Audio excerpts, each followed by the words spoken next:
Good morning, or depending when you're watching this, good afternoon, good evening, or good night. My name's Ross, and as always told, I had a voice radio. So today, I am bringing you a very special video to celebrate the fact that I'm currently on my honeymoon. We are looking at the top 10 supporter cards in the Pokémon Trading Card Game. Now, we're only looking Primal Clash onwards at the moment, so it's standard format only. Now, this was a very, very difficult list to put together. So first, the ones that didn't make the cut. Archies and Maxies, too difficult to use in standard.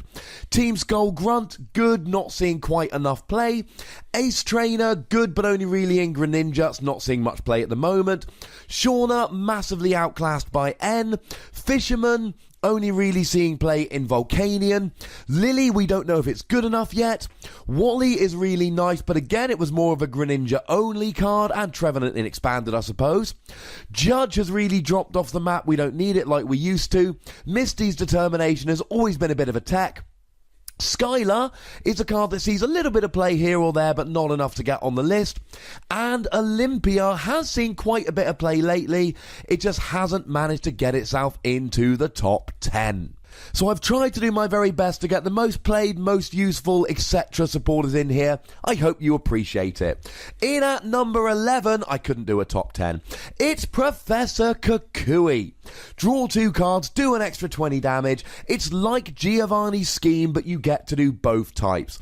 It's already becoming a one-of in a lot of decks, and I think this will only increase in the future.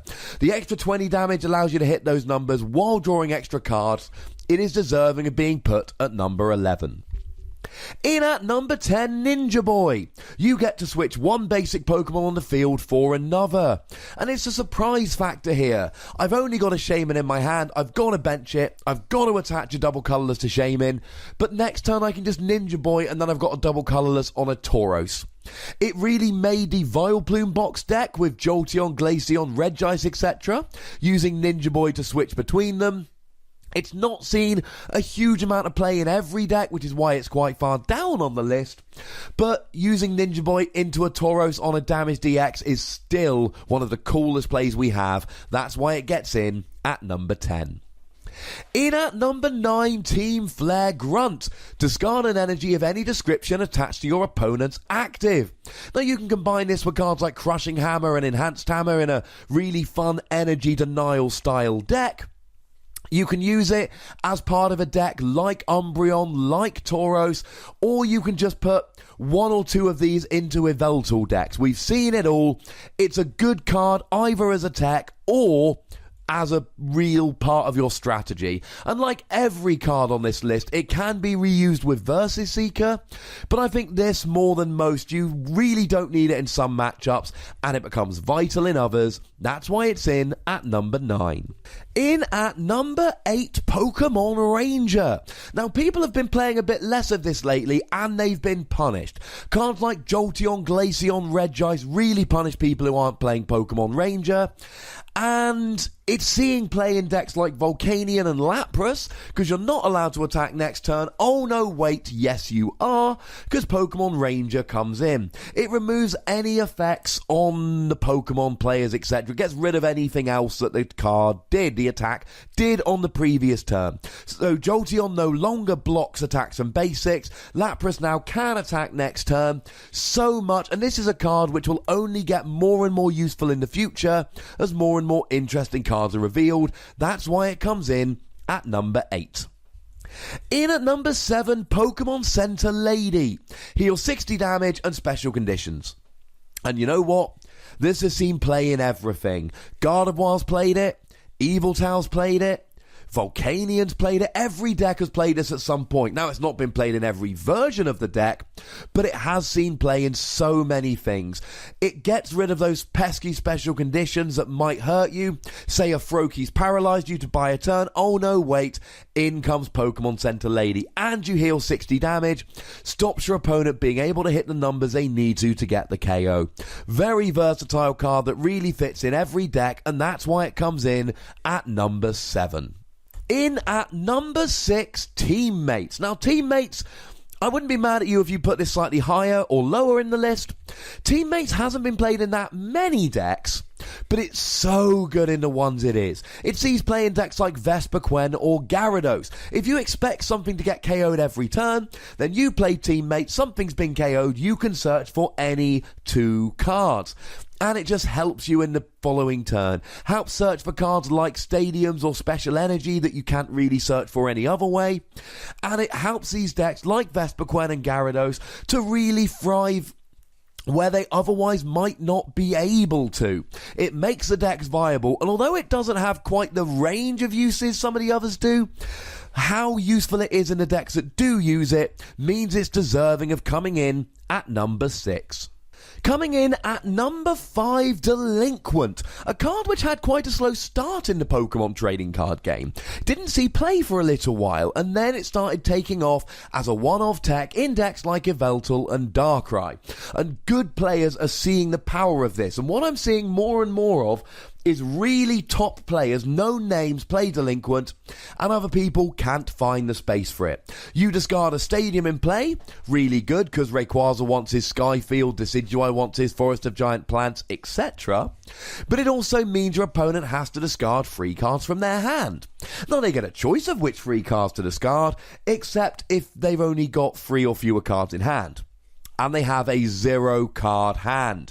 I have seen so many games be won just by dropping a Delinquent. You drop a Delinquent and a player who is in a really good position, they've got the energy for next turn, they've got the evolution, they've got the Sycamore.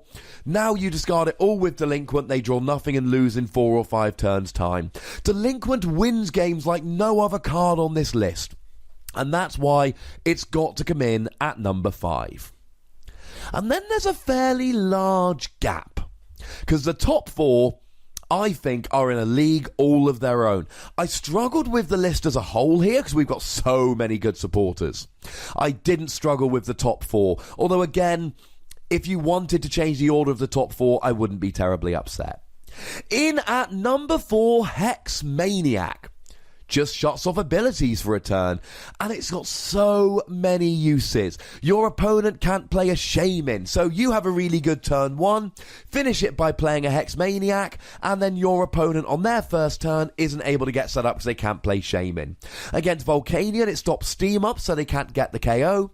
Against Greninja, it stops Giant Water Shuriken so they're not doing very much damage. Against Decidueye, it shuts off Feather Arrow, and let's not forget that if you play it against Volcanion, you get your items back for a turn.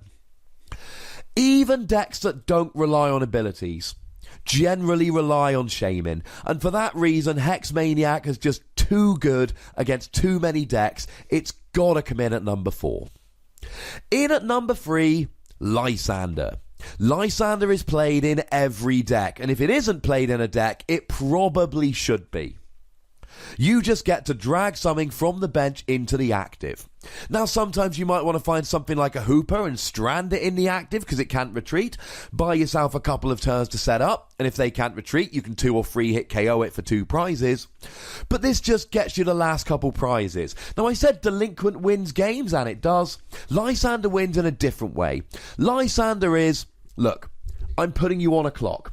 You know I can take KOs the next 2 turns. If I find Lysandre, it doesn't matter if you retreat to the bench. So you've got to get your Pokemon off the field, or you've got to KO my attacker, or you've got to take enough prizes first, because I am going to win if I draw a Lysandre next turn.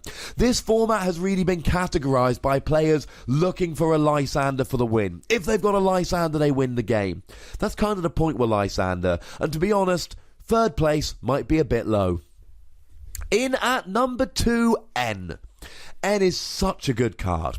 Both players shuffle their hand into their deck and draw a number of cards equal to their prizes.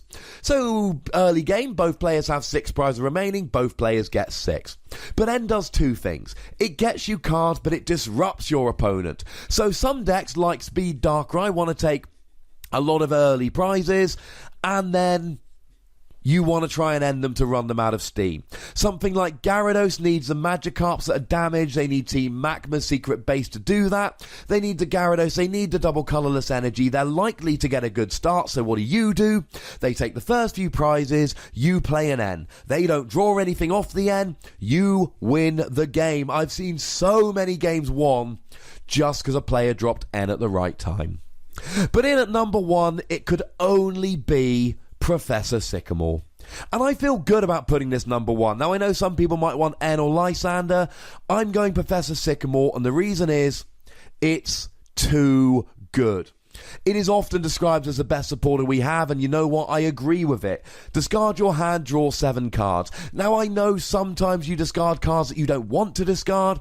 Sometimes you lose your double colourless energy, and that's really sad. Sometimes you have to lose 2 versus Seeker early game, and that's really sad. But the fact of the matter is, ladies and gentlemen, that if you've got nothing in your hand, if you cannot get set up, you want a Sycamore. If you're looking for that last double colourless to win the game at the end, you want a Professor Sycamore. There is no card we've got that is as good for going through your deck, as good for drawing cards. If you don't draw cards, you don't win the game. It's all very well and good playing Delinquent to limit your opponent, but if you don't have cards to set up, you ain't going to win. It's all very well and good having a Lysandre, but Lysandre's good when you're set up or to buy you time to set up. And you know what gets you set up? Professor Sycamore, and that's why it comes in at number 1. Now, you know the deal, ladies and gentlemen, there is a comment section, and in a top 10 list, I'm sure there's going to be arguments. Please go nuts, but remember my rule.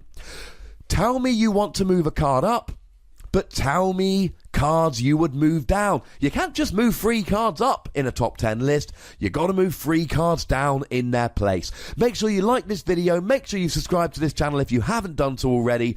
Follow me on Twitter @TheWassy, and the most important thing as always, look after yourselves until next time. Thank you very much for watching. My name's Ross, and you've been watching PTCG Radio.